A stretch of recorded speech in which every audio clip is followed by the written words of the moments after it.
국방부는 지난 8일 총 300조 7천억 원 규모의 국방 중기 계획을 발표하면서 내년부터 경항모 확보에 본격 돌입해 2033년께 전력화하겠다고 밝혔습니다. 이에 외신들도 많은 관심을 보였는데요. 예상한 대로 중국과 일본이 가장 많은 관심을 보였습니다.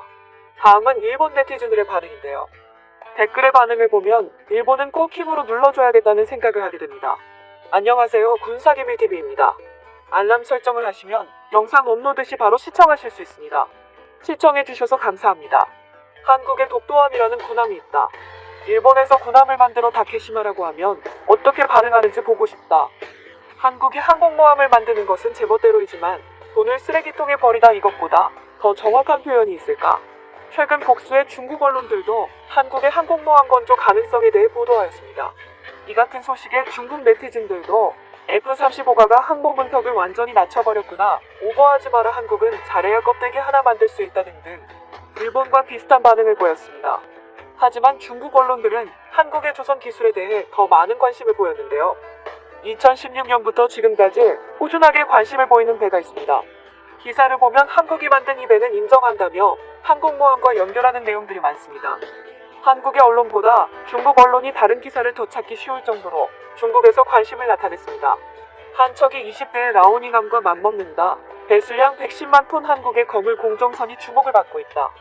전 세계에 단 한 척 국내 조선 기술 집약체 파이오니어링 스피리토 본격 현장. 투입 파이오니어링 스피리토는 우리나라 조선업체가 건조한 세계에서 단 한 대뿐인 초대형 플랫폼 및 파이프 설치선으로 2016년 시운전을 마치고 국회 현장에 본격 투입됐습니다. 첫 작업으로 1만 톤의 해양 구조물을 들어올려 우리나라 조선업계의 기술력을 전 세계에 과시했다는 평가를 받았습니다.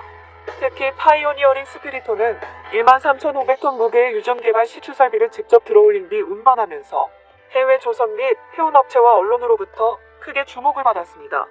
해외 언론의 이 같은 관심은 세계 최초로 건조된 단 한 대뿐인 선박으로 우리나라 조선 기술의 진면목을 보여줬기 때문입니다. 지금까지 해양 구조물 건설선은 건조된 사례가 다수 있었습니다. 하지만 플랫폼의 상부 구조물인 톱사이드와 함께 톱사이드를 지지하는 제키까지 한 번에 들어올려 운반하고 설치 및 해체를 할 수 있는 선박은 이번이 처음입니다. 특히 해양 구조물을 쉽게 들어올리거나 설치하기 쉽도록 상동선 구조로 설계된 스피리토는 최대 48,000톤을 들어올릴 수 있는 대형 크레인을 탑재했습니다. 우리나라 조선업체가 보유 중인 해상 크레인 중 가장 많은 무게를 들 수 있는 설비가 1만 톤에 불과하다는 점에서 선박의 규모와 기술력을 유추해볼 수 있습니다. 스피리토는 폭 124m, 길이 382m로 항공모함 중 가장 큰 이미 취급 항모인 USS 조지 부시보다 각각 46, 50m가가 더 넓고 긴데요. 특히 세계에서 가장 큰 화물선 기네스북에 등재된 자르바이킹이 길이 458.45m, 넓이 68.86m임을 미루어 볼 때 길이는 76m 짧지만 넓이는 약 50여 미터가 넓습니다. 이같이 거대한 공정선을 중국 언론에서 주목하는 이유는 개척점 신호의 쌍동선 구조, 110만 톤이 넘는 만재 배수량과 3년 만에 완성한 건조 속도, 그리고 50여 개의 항공모함 건조 기술이 접목되어 있기 때문이라고 합니다. 중국 언론의 내용을 정리해봤습니다. 2019년에 나온 기사입니다. 대한민국의 조선 기술이 한 단계 더 높아졌고 개척점 신호는 항모 못지않게 어렵다. 한국은 지난해 5월 한 달 만에 세계 수주량의 절반 이상을 차지하는 15척의 신규 선박 수주에 성공한 것으로 알려졌다. 한국 경제의 발달 뒤에는 조선업도 있었다. 최근 한국이 개발하고 건설한 거대한 쌍동선은 한국 조선 기술을 누구도 따라올 수 없는 새로운 수준으로 끌어올렸다.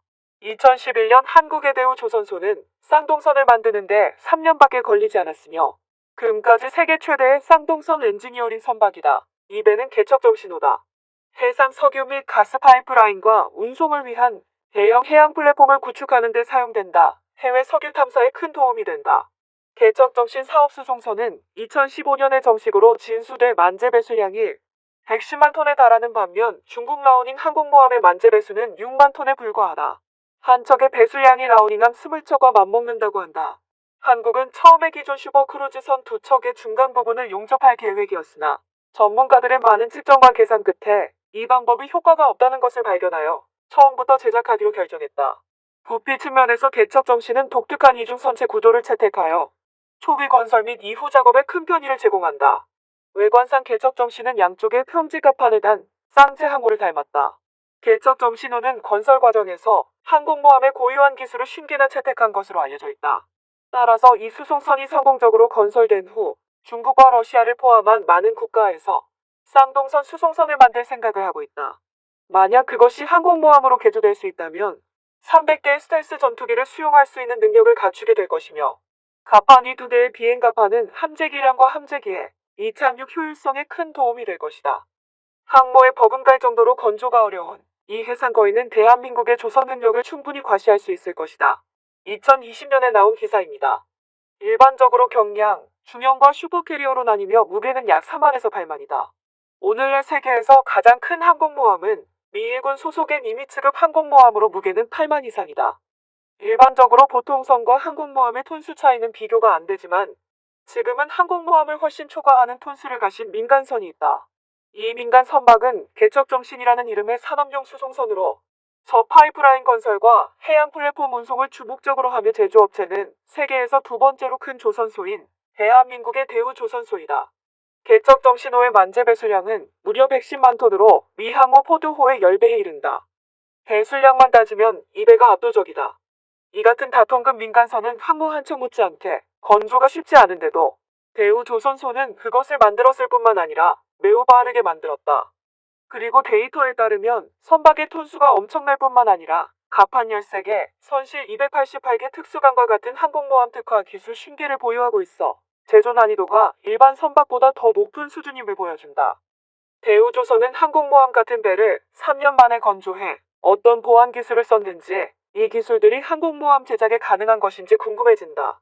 독특한 이중 선체 구조는 항공모함에 새로운 구조 개념을 제공한 이 개념이 실현될 경우 항공모함은 최소 200대의 함재기를 탑재할 수 있으며 체형은 2배로 증가해 해상 전투 능력이 크게 향상된다. 배수량, 제조 시간 및 선체에 대한 개척성 신호의 주요 돌파구는 항공모함 개발에 대한 참조와 새로운 아이디어를 제공했으며 앞으로 조선업에서 뒤지지 않도록 그림을 탐색해야 할 필요가 있음을 일깨워줬다. 개척정 신호는 운영 능력 측면에서도 숨이 멎을 정도다. 대한민국은 완선한 해양 강국으로 레인 시스템은 한 번에 48,000톤의 대형 구조 부품을 들어 올릴 수 있으며 그 무게는 2개의 에펠탑에 해당한다.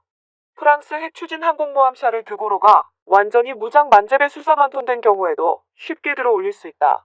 선미에는 25,000톤의 강철을 들어 올리는 사용할 수 있는 크레인 시스템도 있다.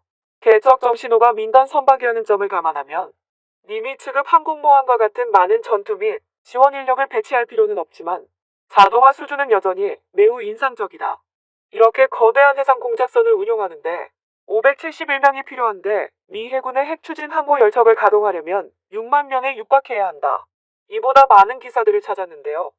내용이 비슷하여 정리했습니다. 대부분의 내용이 한국의 조선 기술은 이미 슈퍼캐리어급 7만 톤급 이상 항공모함도 건조할 수 있다는 뉘앙스를 풍기고 있었고 그 기술을 부러워하고 있었습니다. 중국은 자신들의 조선 기술이 한국, 일본과 나란하다고 하지만 누구나 알고 있는 것처럼 수주량에서부터 수주되는 선박의 종류를 볼 때 기술력의 차이는 극명합니다. 정부가 항공모함 도입 사업에 팔을 걷어붙이고 나선 이유는 표면적으로는 북한과 주변국의 위협 양상 변화 때문입니다. 북한은 신형 탄도미사일과 대구경 방사포를 개발해 실전에 배치하고 있고 중국과 일본은 항공모함을 위해서 4척씩 도입하며 군사력 증강에 박차를 가하고 있습니다. 특히 일본은 항공모함 도입에 적극적으로 대처해야 한다는 대통령의 강한 의지가 항모 도입 사업에 강력한 추진력으로 작용한 것으로 알려졌습니다. 즉 이번 항모는 대일용도 성격이 짙다는 것입니다. 하지만 일부 군사 전문가들은 어림없다고 이야기합니다. 3만 톤급 경항모로는 일본을 견제하기 불가능하다는 의견인 것입니다. 사실 일본은 세계 최초로 항공모함을 실전 배치한 나라입니다. 그 전에 미국과 영국에서 상업선이나 순양함을 개조해 항공기에 이착륙이 가능하게 만들었고 1919년에 영국 해군에 HMS 허미즈가 세계 최초로 진출했습니다. 하지만 처음부터 항공모함으로 설계돼 실전 배치된 것은 일본의 쇼호함이라고 합니다. 일본은 2018년 이즈모와 가가 등 운영 중인 호위함 4척을 항공모함으로 개조시키는 법안을 승인했습니다. 현재 일본은 자국의 최대 호위함 이즈모를 항공모함으로 개조하고 있습니다. 이는 80년 만에 등장한 일본 항공모함으로 어쩌면 일본 군국주의 부활을 알리는 것입니다. 이즈모함은 너일 전쟁의 주역이며 개조 준비 중인 가가함은 1941년 세계 2차 대전 당시 미국에게 치명상을 입혀더 하와이 진주만 공습대 주력으로 활약했던 항공모함 가가함을 연상시키기 때문입니다. 당초 14대의 헬기를 탑재할 수 있는 호위함을 건조할 때부터 의구심이 제기됐었습니다. 결국 재난재해용 호위함이 전투용 항공모함으로 탈바꿈한 거죠. 항공모함은 대표적인 원거리 공격무기입니다. 대규모 화력을 먼 거리에 있는 적에 영토 바로 코앞까지 전개할 수 있기 때문입니다. 따라서 이런 무기를 보유한다는 건 일본 평화헌법의 정신에 위배되는 것입니다. 전쟁가는 국가로의 변신을 통한 일본의 군사 대국화는 중국과 러시아 등 동북아 주변국의 군사적 긴장감을 높이며 주변 정세를 불안하게 만들고 있습니다. 대한민국도 일본에 다시는 지지 않기 위해 최선을 다해야 할 것입니다. 본 영상은 유튜브 채널 군사기밀TV에서 제작하였으며 도움이 되셨다면 좋아요와 구독하기를 눌러주세요. 알람 설정을 하시면 영상 업로드 시 바로 시청하실 수 있습니다. 시청해주셔서 감사합니다. 다음 영상에서 만나요.